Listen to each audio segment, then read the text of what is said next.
दोस्तों good morning. आज दोस्तों हम प्रीपोजिशन है उनके बारे में चर्चा करेंगे, पढ़ेंगे। तीन प्रीपोजिशन है, अपॉन है, अबव है और ओवर है। ये तीनों में हमें लगभग शंका रहती है, उसको हम मिटाने की कोशिश करेंगे। मैं आज तक पहुंचा रहा हूँ आप तक, इसको प्रयास करना कि आप इसको जल्दी से जल्दी समझें और अपना जो दिमाग के अंदर ये डिफरेंस है उसको क्लियर करेंगे हम आपको। दोस्तों सबसे पहले जो प्रीपोजिशन है वो हमने ले रखे हैं अपोन। अपोन के अंदर दोस्तों रूल नंबर 1 है कि स्थान परिवर्तन गति द्वारा हो और पहले से ऊपर ना हो, ऐसी स्थिति के अंदर हम अपोन का प्रयोग करते हैं।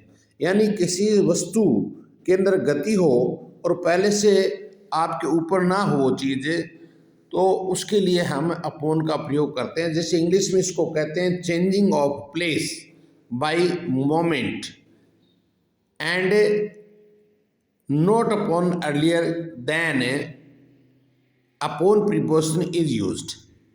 देखिए एग्जाम्पल है, the cat jumped upon a table. देखो बिल्ली है वो एक सिरे पर बैठी है और दूसरे किनारे पर वो जंप करके जाना चाहती है। तो वो जब जाती है या गई है तब उसके अंदर न तो पहला जो उसका जो शीशा है, पहला जो कॉर्नर है वो ना तो उससे टच है और ना आखिरी कॉर्नर टच है।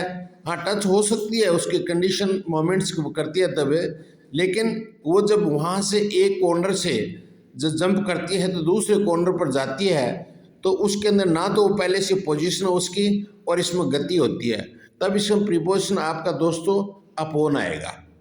इसी तरह से इसका दूसरा, ऐसे कई उदाहरण ले सकते हो आप। दूसरा जो एग्जाम्पल है, एक किनारे से दूसरे किनारे पर उछल कर जाना, चाहे वस्तु को छुए या ना छुए, ये कंडीशन होती है, तब अपॉन का प्रयोग होता है। जैसे कई उदाहरण लिए हैं हमने, जैसे the lion jumped upon a deer, यानी शेर ने एक हिरण पर उछाल मारी, जंप किया था, तो उसमें अपॉन का प्रयोग है, क्योंकि शेर पहले से ही हिरण के ऊपर नहीं था और शेर एक किनारे ज़मीन पर जब बैठा था या चल रहा था वहाँ से जंप किया और उसके बाद हिरण पर उसने जंप किया, तो ना पहले पोजीशन थी लेकिन उसमें मोमेंट आ गया, इसलिए यहाँ अपॉन का प्रयोग होगा। दूसरा उदाहरण है इसमें, the cat jumped upon a rat, एक बिल्ली ने चूहे पर उछाल मारी, जंप किया, तो यहाँ भी कैट है वो पहले से रैट के ऊपर नहीं थी और मोमेंट्स आ गया, गति आ गई। The dog jumped upon A wall, यानी कुत्ता है पहले से दीवार पर नहीं था और वो दीवार पर छलांग मारता है, तो उसके लिए हम अपॉन का प्रयोग करेंगे। The aeroplane is going over my head, इसको मैंने एक डिफरेंस करने के लिए आपको बताया है कि देखिए दोस्तों, जब इसमें गति तो है, गति है इसके अंदर और एरोप्लेन है वो अपने सिर के ऊपर से जा रही है, तो ये बहुत हायर ऊंचाई के लिए है, हायर ऊंचाई के लिए है। ऐसी चीज़ों के लिए गति है लेकिन हायर पोजीशन है। यहाँ जो लॉयन और कैट और डॉग है उनके हायर पोजीशन नहीं है। अब दूसरा, अब हम लेते हैं अबोव के लिए। ये तो अपॉन का तो आपको क्लियर हो गया। अब लेते हैं अबोव का प्रयोग। अबोव का अर्थ भी ऊपर ही होता है, लेकिन यहाँ देखिए ऊपर जहाँ खड़े हो, जहाँ आप ऊपर खड़े हो और उससे ऊंचा और अधिक आदि के लिए अबोव का प्रयोग किया जाता है। मतलब दाएं बाएं हो, एग्जैक्ट ऊपर ना हो, दाएं बाएं ऊंची चीज़ हो, उसकी अधिक ज़्यादा ऊंची हो या पोजीशन हो अबोव की, तो पोजीशन के लिए प्रयोग किया जाता है। जैसे आसमान है वो एग्जैक्ट है, लेकिन हम जहाँ खड़े हैं वो आसमान फैला हुआ है, तो उसके अंदर हम लोगों को the sky is above our head ये लिखेंगे हम। इसी तरह से जैसे fan is exactly above my head, exactly का अर्थ तो आया है, लेकिन आप जहाँ खड़े हो वहाँ वो पंखा आपके जस्ट ऊपर नहीं है, मतलब 90 डिग्री का एंगल नहीं है, वो दाएं बाएं है, इसलिए यहाँ अबोव का प्रयोग होगा। और जैसे my name is my name in selection merit is above my elder brothers. यहाँ पोजीशन है, वो पोजीशन का मतलब ये है कि नाम दाएं बाएं भी हो सकता है, लेकिन मेरिट के अंदर मेरा नाम उसके ऊपर है। इसी तरह से हम ऊपर के लिए, ओवर के लिए लेते हैं, इसका अर्थ भी ऊपर होता है, लेकिन इसका अर्थ होता है एग्जैक्ट ऊपर होता है या हायर। इसको हम ओवर के लिए हम ये मानते हैं कि लेवल चीज़ होती है, ऊंची लेवल की चीज़ें होती हैं, ऊंचाई पर बहुत ज़्यादा होती है, या एग्जैक्ट ऊपर होता है, एकदम 90 डिग्री पर होता है।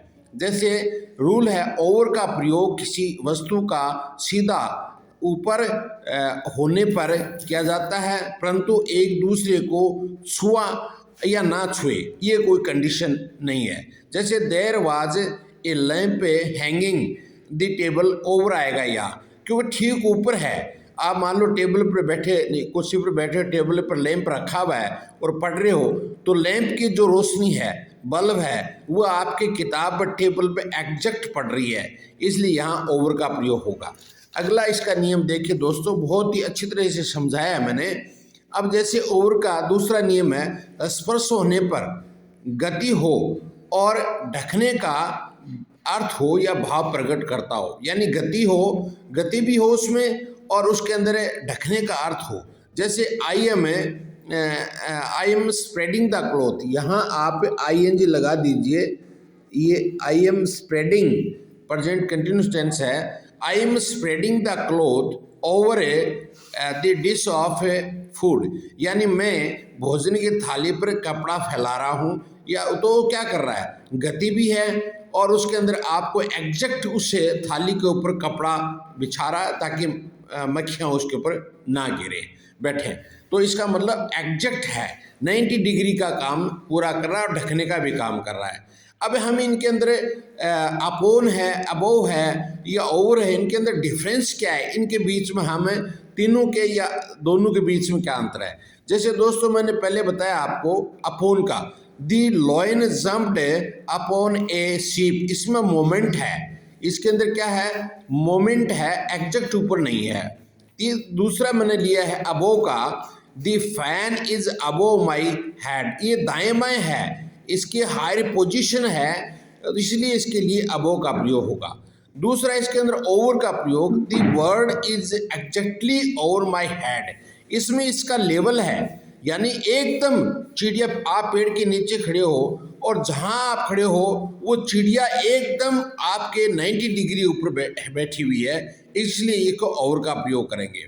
तो हम पहले समझिए, पहले वाले में गति होनी चाहिए, पहले से आपके ऊपर नहीं होना चाहिए कोई वस्तु। अबोव के लिए हम लोग दाएं बाएं 90 डिग्री को नहीं बोलते, उसकी पोजीशन होती है, और ये जो ओवर का प्रयोग है उसका लेवल होता है, हायर लेवल होता है और 90 डिग्री पर होता है। और इसलिए अब देखो ओवर है, ओवर के लिए आप ये दिमाग में रख लो कि हायर लेवल, और अबोव का मतलब हायर पोजीशन। तो इसके हम एग्जांपल फिर लेते हैं, the sun is coming up over the sun is coming, the sun is coming up fill the blanks over the mountain, यहाँ ओवर आएगा क्योंकि जो सूर्य है वो आपको पता है कि माउंटेन के ऊपर एक्यूरेट आ गया है, इसलिए उसको यहाँ ये अर्थ समझना पड़ेगा। अगला है दी कपल ऑफ ट्रीज, बहुत सारे पेड़ हैं, fail over during the storm, यानी तूफान के समय, क्यों, जैसे कोई थाली के ऊपर कपड़ा बिछा दें, इस तरह से पेड़ पौधे सारे जमीन पर गिर गए, तो उसके लिए ओवर का प्रयोग होगा।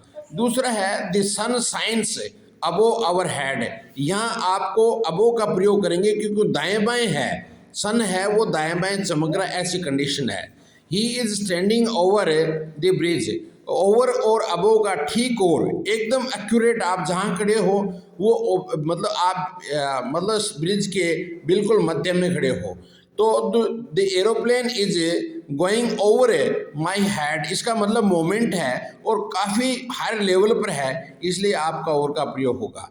The bridge is beautiful which is over the river, यानी ब्रिज है वो दाएं बाएं दोनों किनारों पर टिका हुआ है और एग्जैक्टली 90 डिग्री के ऊपर वो मतलब ब्रिज बना हुआ नदी के ऊपर, दोनों सिरे छूते हैं लेकिन ये बीच में कहीं नहीं है, और होगा भी हो लेकिन ये एकदम 90 डिग्री के ऊपर है, इसलिए ओवर का प्रयोग होते हैं। ओके दोस्तों, आज का topic preposition upon, over, above समाप्त हुआ। धन्यवाद। वीडियो को ज़्यादा से ज़्यादा शेयर करें। ओम नमः शिवाय।